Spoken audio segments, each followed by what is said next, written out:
to the dock. The wenches were waiting to get off the clock. The gallows were strung with caution and care, 'cause the British governor would soon be there. The children were nestled all snug in their beds, with hope in the morning they'd still have their heads. So Donna with Teddy and I with no cap had just settled in for some tickle and slap. More rapid than schooners, as coursers they came. He hooted and hollered and called them by name. Now Gnasher, now Thrasher, now Pincher and Gets'em. On Snipper, on Snapper, on Snaggletooth and Fang. To the top of the deck, to the top of the bridge. Now swim away, swim away, swim away all. What about the poop deck? As fast as the cannonball does fly, when they met with the ship they took to the sky. So up to the bridge as creatures they flew, with a dinghy full of booty and Scurvy Claus too. And then in a moment I heard above my head a slip, a thump, and a groan full of dread.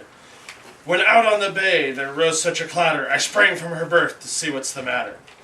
Away to the porthole I flew in a dash. I tugged on my pants and tied up my sash. The moon on the breasts of the women below was a sight to delight, so much better than snow. When what to my drunken eyes did appear but a miniature dinghy led by creatures of fear. With an old driver so ugly and dark, I knew in a moment this couldn't be Clark. I saw in the dinghy with loot that he hoarded. Next thing I heard was, "Prepare to be boarded." He was dressed all in rags without even his boots. He was ragged, worn, and rum-soaked to boot.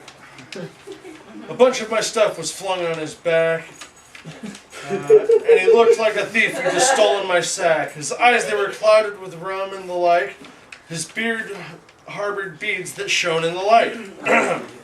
The few teeth that he had were blacker than coal. It goes without saying he's a formidable foe. The stump of his pipe held tight in his teeth, and the smoke encircled his head like a wreath. He had a thin mouth ordered by a mustache. His ears shimmered and jingled like loot from his stash. He was hammered and wild, a scurvy old dog. I smiled at the sight and sipped on my grog. A wink of his eye and a twist of his wrist, and his sword from its scabbard was sheathed in the mist. He sang to himself a mournful old tune as he emptied the coffers at Our Lady the Blessed Nude. Then he slashed at the drapes and laughed as they tore through a window a squeal from an exposed whore. He smiled at the sight and flew back to his vessel, pausing only a moment to engage in a tussle. As he sailed from the shore, horizon in sight, he called, "Get back inside, or this be your night." Yeah!